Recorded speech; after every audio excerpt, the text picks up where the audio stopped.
What's a multiverse? It's this medium that is pumping out universes. We are just one of them. What caused the multiverse? We don't know. No. First, A, Obama is scientifically literate. It's A.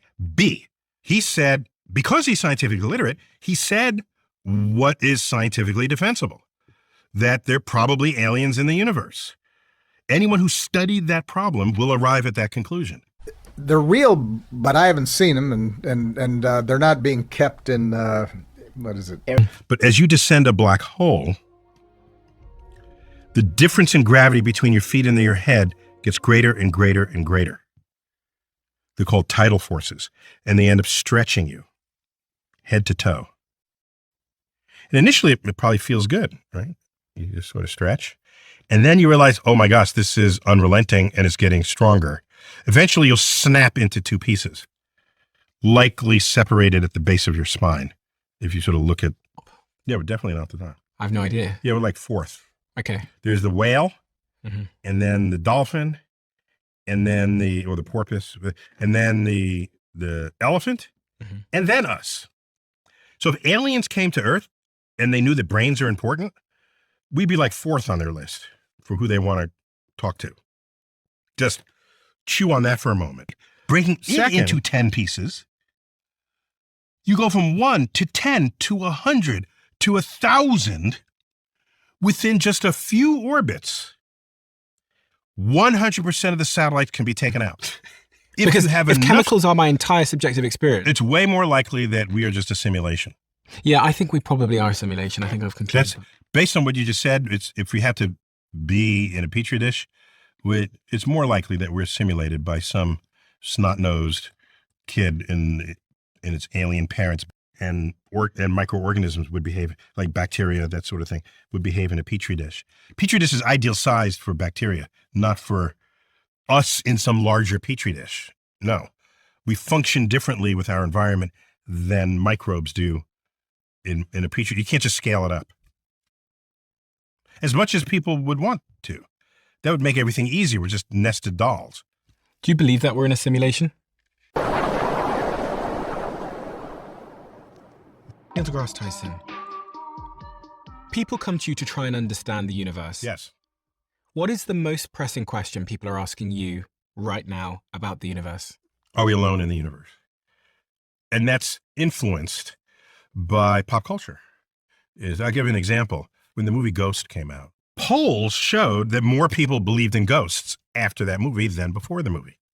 So pop culture is a huge force of influence on our thoughts and feelings and attitudes and what we believe is or is not true. So when you say, what is the most pressing question? Are we alone in the universe? Then they say, have we been visited? And how will it all end? That's another one. Usually God shows up in there. Is there God? There's an assumption, I think it's a naive assumption, but an interesting one nonetheless, that people who study the universe might stumble upon God because we're told, or at least in our artwork, gods live in the sky. So people then study the sky. When the Apollo astronauts came back, people said, did you see God? Did you see heaven? Sorry, you have a lower pitched voice than that. I feel small in the universe. It's strange, isn't it? This idea of like significance as a concept, like trying to understand one's significance. And I think religion often gives us a sense of significance. Well, it does. Yes, of course. Hence its value to people and its persistence throughout time and across cultures. Has your view of religion not changed through all that you've learned about the universe in any way since you were this? I've got this photos of you as a young man. What's that? Oh, you did some homework there? What'd you do? I've got so many photos. I mean, I've got this one here of you and you. I mean, this one's a fascinating. I love that one. Okay. My hair was like this when I was that age. Oh, so. Yeah. So this one was my first telescope, and that's my father helping me put it together. If I think about this young man here and what he thought about religion, are you more religious, less religious? If so, why? So, by the time I was 8, nothing was making sense that people were telling me about religion. What I didn't know is that belief systems don't have to make sense. That's why they're belief systems. If they made complete sense, it would just be objectively true. If it's a belief system, then it's beyond critical analysis. It's just a belief system, okay? So when I say beyond critical analysis, what I mean is if something in your belief system lends itself to be tested, we can test it. And if what we test shows that what you believe is false, are you going to stop believing? Generally not, because it's a belief system, okay? Most people want to engage you ultimately with some kind of spiritual religious conversation, I have found, especially given my access to the universe. And in the early days, there were easy answers. It was like, this is religion, go ahead, I'm doing science here.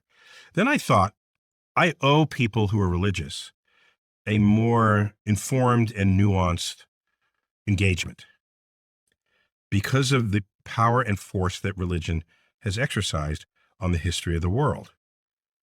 It's not just cultural, it's political, it's economic, so I started reading religious tracts. And now when I'm engaged in a conversation, I have a full-up conversation with people on their beliefs, whatever intersection, if any, with the objective universe, and what those beliefs do for the person who holds them. And there are many places on the internet that claim me as an atheist. And it's like, I've never embraced that title. So you're not an atheist? The only ist I am is a scientist. Okay? Let's start there. Now, titles are lazy. I'll tell you why. Once you hand a title to someone, that gives you license to not have to think anymore about who and what that person is regarding that subject. And that has never ended well, in my experience. So, first, it's odd that such a word as atheist exists at all. Think about it. It's a word that says what you're not. Is there a word for non-golfers? Is there a word for not? Ask yourself, how many things do we have words for which you're not? Very few. And so this exercise of saying you're either with us or you're against us, and if you're against us, I have this word for you that says you're not this. Like I said, that never ends well. It ends in war and bloodshed, typically. Leading atheists today who write books on this, okay? Richard Dawkins is among them. He wrote a book called The God Delusion. That's fighting words if there ever was one. These are people who reject God, reject its influence on politics and society and lives, and would just as soon see a world without it. I'm not that guy. I have behavior that would be rejected by any modern atheist thinker. So what am I? We pick the next word would be agnostic. Okay? Okay, so let's pick that next word, which I also relate to. I would consider myself to be agnostic as well. Agnostic. Sure. I just don't know. What's your leading view of where all of this stuff came from? It's consistent with observations and experiment. The Big Bang. The Big Bang. Oh, it is so thoroughly supported, as fantastical as it is. Explain the Big Bang to me like I'm 15. I'll explain to you like you're 12. Okay, please. Okay. Even better. So approximately 13.8 billion years ago, everything that you see and interact with in this universe began in an infinitesimal point. That is the birth of the space and time of our universe. We have been expanding ever since. Now, how does something that big ever become that small? Well, it's not matter trying to occupy the same space as itself. Energy can be essentially any size compacted. And then you can measure what's there by what the temperature is. And so it's very hot fireball, basically. And as it expands, it cools, and the cooling energy makes matter. It's equals mc squared. Energy on one side, mass on the other side. This c squared is just the speed of light. It's just a constant.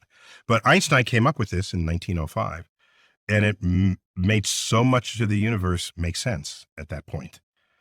And so, and it would take a while. Do we expand?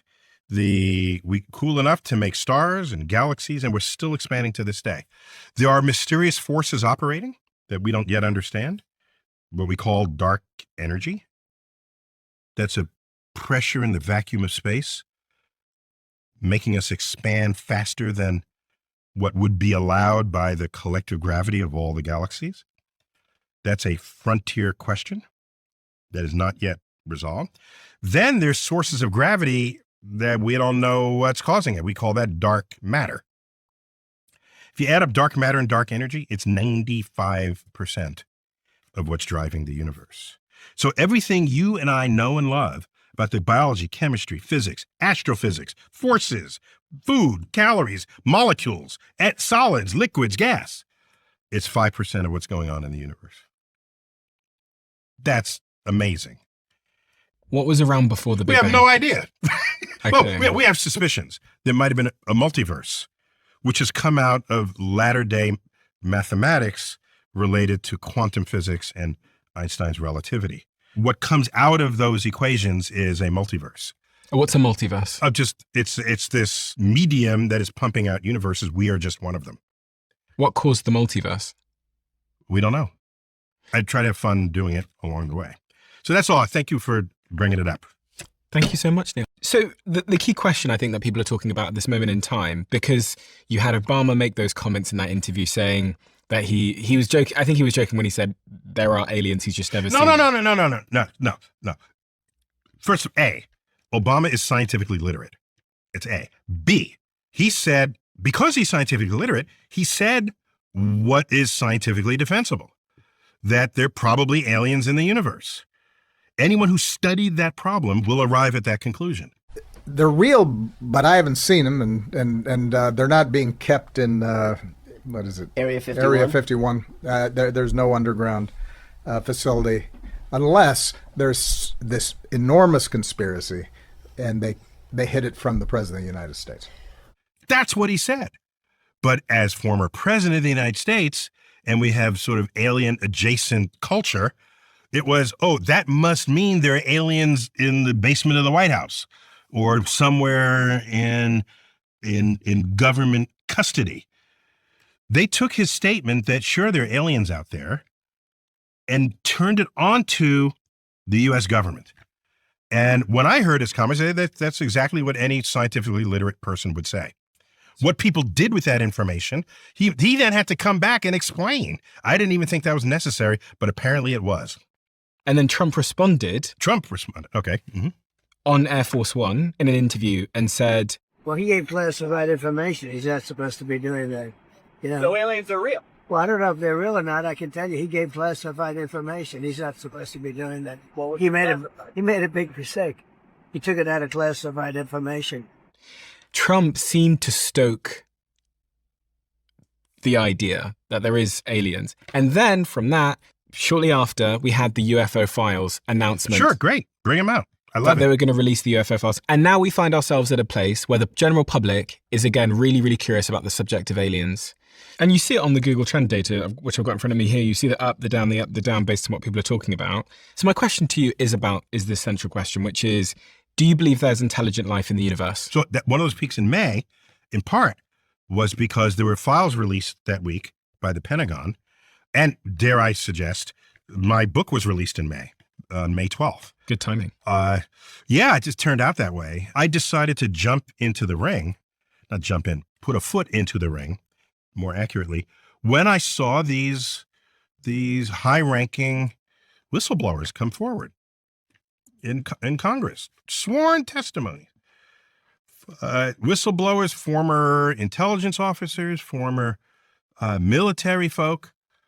And I said, all right, it's time to jump in, because no longer can you discount the testimony the way you might have done so before with the farmer in the back 40, who saw something and is talking about it, but didn't take a picture of it.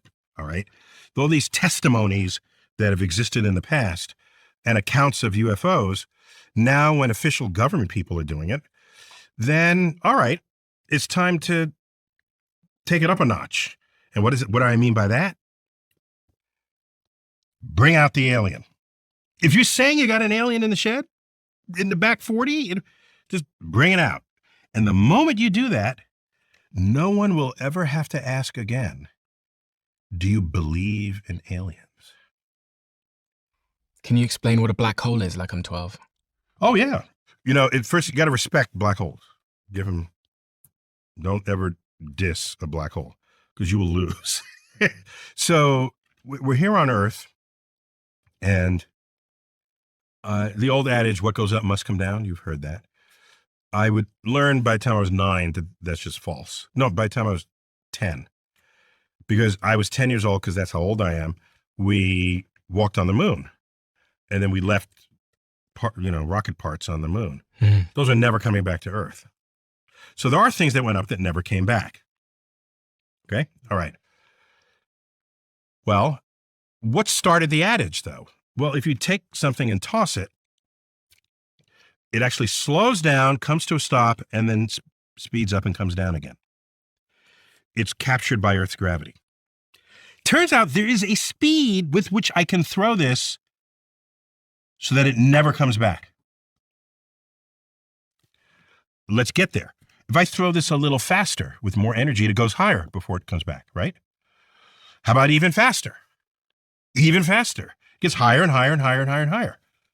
You can calculate using physics and gravity equations. There's a speed with which this will go so high up, it'll reach infinity.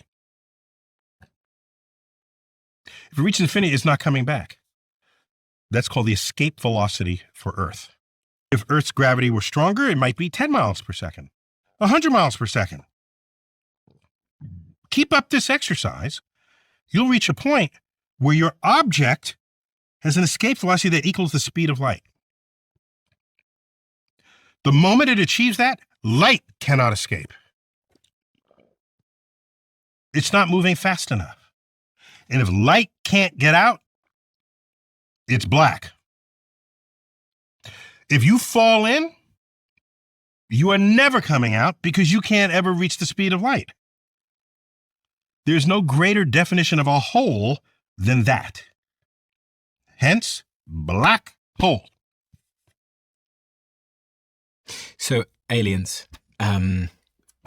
In our galaxy, is that possible? That there's intelligent life in our galaxy? I don't see. I have no reason to doubt it. Really? You think it's, on a balance of probability, you think it's more probable than not? Oh, yeah. Just given the size, like I said, given the age, the size, the ingredients, the how quickly life got underway. By the way, when you say intelligent, there's intelligent life on Earth.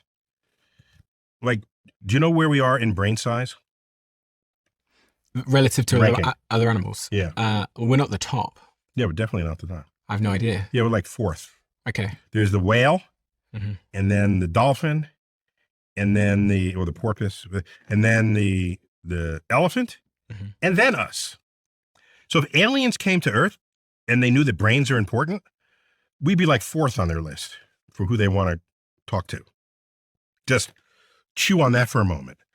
Second, what we were told in school was, but if you take the ratio of the size of your brain to your body weight, we're at the top. Well, that's our ego speaking there. We didn't have the biggest brain, but we want to believe that we're smart. And so is there some math magic we can perform on brain size to put us back at the top of that list? Yes.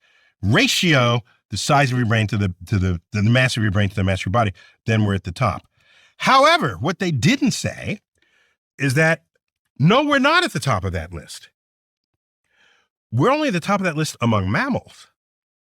There are mid-sized birds like the magpie and the parrots, where the ratio of their brain size to their body weight is greater than that of humans. So look at the efforts we put in to just distinguish ourselves from all these other animals. And it's quite the exercise in ego stoking. You want to think you're special in the tree of life. There are birds that fly and we can't fly.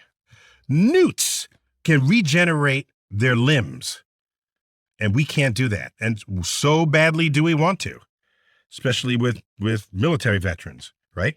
Mm-hmm. With missing limbs and things. You want to regenerate that. We can't do, newts can do that. Crustaceans can do that.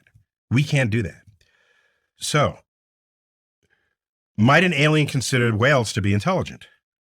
Probably. But we add extra elements to this. Do you have technology? The whale is not building telescopes, but we are. The whale doesn't, have art, but we do. All right. So we are a thing. We have what we call civilization. So if you want to ask, are there intelligent aliens that have civilization? That's yet another layer of that question. Is there intelligent life in the universe? Then you can ask, is there intelligent life that has civilization that has technology? Because the Roman Empire, they didn't know anything about electricity or computers or AI or anything. And if aliens were sending them radio signals, they're not sending radio signals back. So the operational definition of intelligence might include your ability to communicate across space or your ability to build a spaceship to move. The Romans were not building spaceships. So would they count as intelligence if that was an alien species somewhere else in the galaxy? But is it plausible that there is intelligent life in this universe that hasn't got the capability of visiting Earth? Yeah, sure. Why not? Sure. That's probably the standard. How far can we gone? That's a great question. The fastest spaceship ever launched was the New Horizons mission to Pluto. And one thing in space exploration, there's an unwritten rule. However you design the spacecraft, make sure it gets to your destination before you get old and die. I do you a favor. And you say, thanks, I really needed that. I'll repay that favor one day. And I'll say, no. Pass it forward. Do that favor for someone else, ideally a stranger. Okay? A stranger who will never remember your name. Do it for them. And you know what'll happen? That favor, and you tell them to pass it forward, that favor will work its way through society, through cultures, through civilization, never being closed back. The moment you say, hey, I'll repay you the favor, that closes it off and it's no longer available to anybody in civilization. If you don't close it, send it forward, then there are these tributaries of favors working their way through civilization. And everyone is better off for it. Neil, we have a closing tradition where the last guest leaves a question for the next, not knowing who they're leaving it for. Oh, sure. And the question left for you is... Do they know it's me? They didn't know it was you. Okay. What is it that you would like us to write on your gravestone if we were the authors of the message? Let me back into that by saying, I don't need anything that memorializes my life. Because it's not, as an educator, it's not about my life. It's about the life of those who I've touched. It's about their lives. It's not about my life. No statues, no plaques, nothing. I don't need that. I don't seek it. I've had photographers come up to me and say, oh, I'm a fashion photographer and I photograph all these famous people. Do you want to be a part of that? No. It's not about me. I don't need you to look at a picture of me in a book. What I want you to do, open up a book that I wrote and read what I wrote in the book. And you read that and you will learn from it. You'll be enlightened because as an educator, it's about you. It's not about the educator. So I don't want memorials or anything. Nothing. But I know what I want on my tombstone. There's the full quote, which I will begin with, but it's the end of the quote that fits the tombstone. It's by Horace Mann, the educator, American educator of the early 19th century. He was a university president. The school's named after him, Horace Mann School. He's an educator. For one of his farewell addresses at a university, he said, I beseech you to treasure up in your hearts these, my parting words. Be ashamed to die until you have won some victory for humanity. That's what I want on my tombstone. Be ashamed to die until you have won some victory for humanity. And as educator, that's my goal. I try to have fun doing it along the way. So that's all. Thank you for bringing it up. Thank you so much, Neil.